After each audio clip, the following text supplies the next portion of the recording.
Okay, what we have here is a Veglia clock that actually fits into a console rather than a round can. This is the original clock motor, which is a plastic unit and utilizes plastic gears in it. And here is the crystal that vibrates synchronously and tells this motor how to proceed. Now, the motor for this unit is installed right here in the back of it. This is the back side of the motor. Unfortunately, when the gentleman that built this clock before made this, which is still not the original clock in this vehicle, he neglected to put these 3 screws in that hold the circuit board on, and then the tiny hair-fine wires that go into this original motor just fatigued and broke off, rendering this useless. Because have you ever tried to solder a hair wire? Well, even in these thermoplastic insulators right here, that's no easy task. So we had another motor, we put it in here to see if we could repair the original, but unfortunately, it's just not a very good clock to begin with, and fooling around with it makes it worse.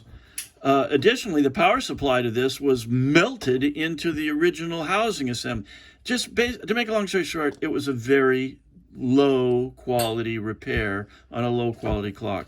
Now, what we have here is an earlier Veglia movement.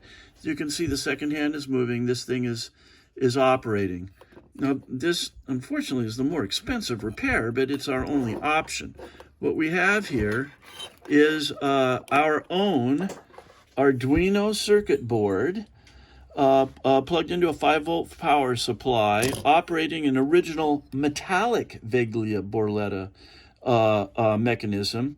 And of course, we convert this computer contact over to just welding on, or soldering on the 2 12-volt power lines that are necessary so that this will be plug and play when it's reassembled.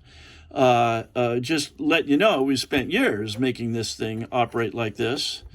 And it's totally operational, and we drove it for a 24-hour period and had absolute 0 time problems. So this is the way it needs to be done, and this is the way it used to be done. And like Enzo said, your clock doesn't work, buy a new car. Hey, they were never intended to last that long. So yeah, we've got a very nice clock operating for you here, and be very happy if you would like it. We'll talk to you soon.